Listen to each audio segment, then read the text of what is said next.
Good day. In today's video, we will be discussing St. Thomas Aquinas. Now, to give you a background of who St. Thomas Aquinas is, I'd like you to look into the next slide. St. Thomas Aquinas was a Catholic priest in the Dominican order and one of the most important medieval philosophers and theologians. He was immensely influenced by scholasticism and Aristotle and known for his synthesis of two aforementioned traditions. Although he wrote many works of philosophy and theology throughout his life, his two monumental works are Summa Theologica and Summa Contra Gentiles. But his most influential work is the Summa Theologica that extensively discusses man, which consists of three parts: God, ethics, and Christ. Alright? Entomistic philosophy. So according to this philosophy, man is substantially body and soul. So according to the Thomistic philosophy, man consists of body and soul. The soul is united with the human body because it is the substantial form of the human body. It is the principle of action in the human body and the principle of life of the body. So according to this principle, the soul is the main reason why the body moves or the body is working. But the soul, however, requires the body as the material medium for its operational, particularly perception. Soul has operative function which do not need a material medium. They are man's intellect and will. So according again to this philosophy, the soul is man's intellect and will. Thus, at death, intellection and will remain in the soul, which is immortal and simple and incorruptible. Body and soul before death are essentially united because the two exist in correlative manner. His works. No single work of St. Thomas can be said fully to reveal his philosophy.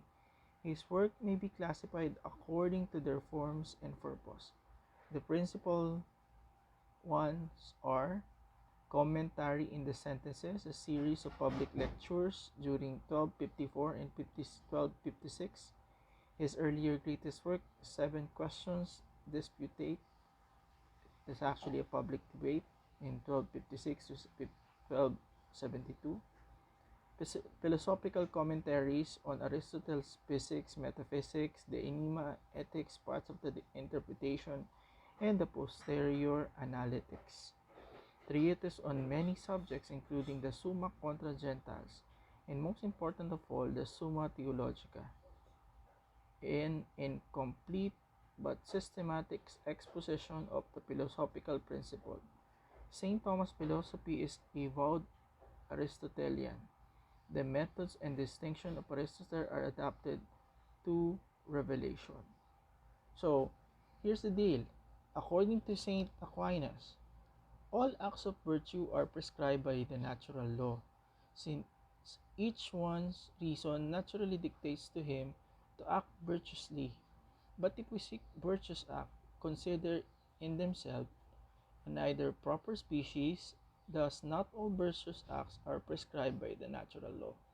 For many things are done virtuously, to which nature does not incline at first, but which through the inquiry of the reason have been found by men to be conductive to well living.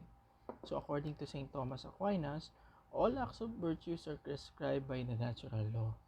So since one reason naturally dictates to him to act virtuously, so according to St. Thomas Aquinas again, all virtues, all acts of virtues are in correlation to the natural law. And men's reason or men's reasoning capability are the effect of all those acts of virtues. So according to St. Aquinas, man is the point of convergence between corporeal, meaning things pertaining to human body, and spiritual substances. So for St. Thomas Aquinas, man is the best example of body and soul.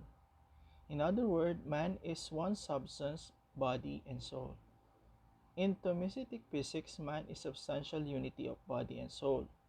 So, as explained a while ago, the Thomistic physics, uh, the best example of the idea or concept about body and soul is man itself. Man is a embodied soul, not a soul using a body, as Plato claimed. Man is substantially body and soul, and definitely only the soul is the substance while the body is actual. So, according again to this idea, the soul is the substance while the body is actual. Meaning, in layman's language, the soul is the one who thinks, and the body reacts to what the soul thinks. According again to St. Thomas, he wrote, greed is a sin against God, just as all mortal sins, and as much as man contemns things eternal for the sake of temporal things. Greed, right? What's greed? Uh, the character of a person to seek for more. Thomas believed that for the knowledge of any truth whatsoever, man needs divine help, that the intellectual may be moved by God to its act. So, according to St. Thomas Aquinas, there is a need for man to ask for God's guidance in every decision that he will do. For St. Thomas Aquinas, the goal of human existence is the union of eternal fellowship with God. For those who have experienced salvation and redemption through Christ while living on earth, a beatific vision which will be granted upon after death, in which a person experiences perfect, unending happiness through comprehending the very essence of God. During life, an individual's will must be ordered towards right things, such as charity, peace, and holiness, which requires morality in every human choices, a kind of virtue ethics. Aquinas was the first to identify principle of double effect in ethical decision when otherwise legitimate act, self-defense, may also cause an effect one would normally be obliged to avoid that of another. Alright, so explaining this side, according to St. Thomas Aquinas, the very purpose of our existence or the very purpose of man's existence is union is the union with God. All right, so either either still in existence in this planet Earth, uh, all of a sudden you found uh, God, or through death. Okay, the five positive statement about divine qualities or nature of God. So these are some of the divine qualities of God. God is simple without composition parts such as body, soul, or matter and form. So God is simple. God is perfect, lacking nothing. God is infinite and not limited in the ways that created beings are physically, intellectually, and emotionally limited. God is immutable. God is one, such that God's essence is the same as God's existence. So, these are some of the characteristics of God according to St. Thomas Aquinas. And uh, these are all possible if a person or a human being believes that God exists. Thomas distinguished four kinds of law. You have the eternal law. These are the decree of God that governs all creation. It is the law which is the supreme reason, cannot be understood to be otherwise unchangeable and eternal. Alright, eternal law. These are laws of God. Supreme reason cannot understood to be otherwise unchangeable and eternal. Natural law is the human participation in eternal law and is covered by the reason. Natural law is based on the first principle. This is the perception of the law that good is to be done and promoted, and evil is to be avoided. All other perception of natural law are based on this. So, according to the natural law, good should be avoided, good should be accepted, and bad should be avoided. A human law.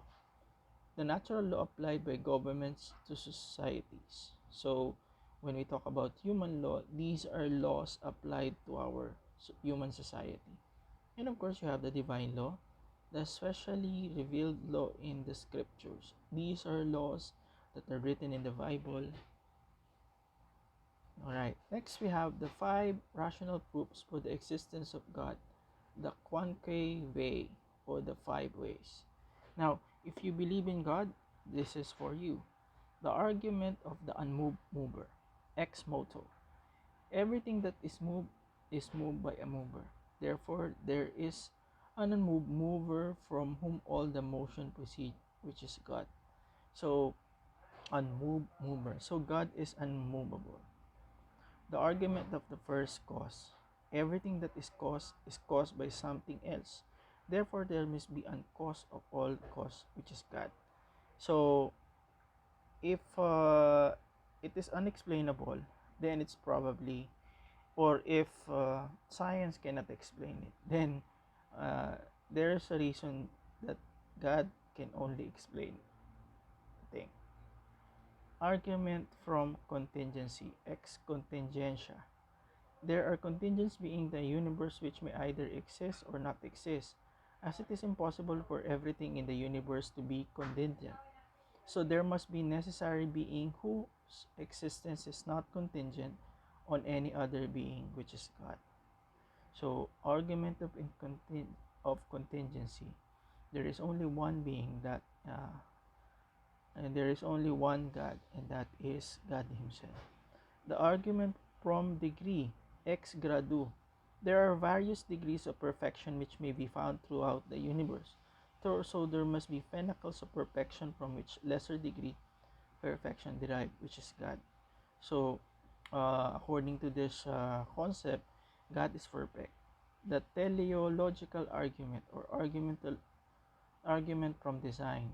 All natural bodies in the world, which are in themselves unintelligent, acts towards end, which is characteristic of intelligence. Therefore,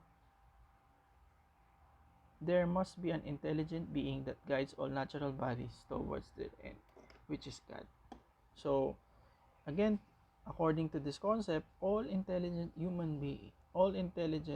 bodies were probably guided by God Himself. Aquinas believed that Jesus Christ was truly divine and not simply a human being or God merely inhabiting the body of Christ. However, he held that Christ had a truly rational human soul, as well as producing a duality of natures that persisted even during the incarnation, and those two natures existed simultaneously yet distinguishably in real human body. So for St. Thomas Aquinas, Jesus Christ was truly divine. Christ was not a simple human being, but God Himself. He, the soul of Christ, is God Himself. Thomas defined the 4 cardinal virtues as prudence, temperance, justice, and fortitude. Cardinal virtues are naturally veiled in nature and they are binding on everyone. There are, however, 3 theological virtues. You have faith, hope, and charity. These are somewhat supernatural and are distinct from other virtues in their object, and that is God. So, if we summarize the lesson or the philosophy of Saint Thomas Aquinas, we have to give credence to his recognition of the existence of God Himself. And one of the attributes of the existence of God Himself is the composition of human beings, body and soul. And the soul which guides the human body, and the body which uh, follows what the soul dictates. And the soul is God Himself. Alright?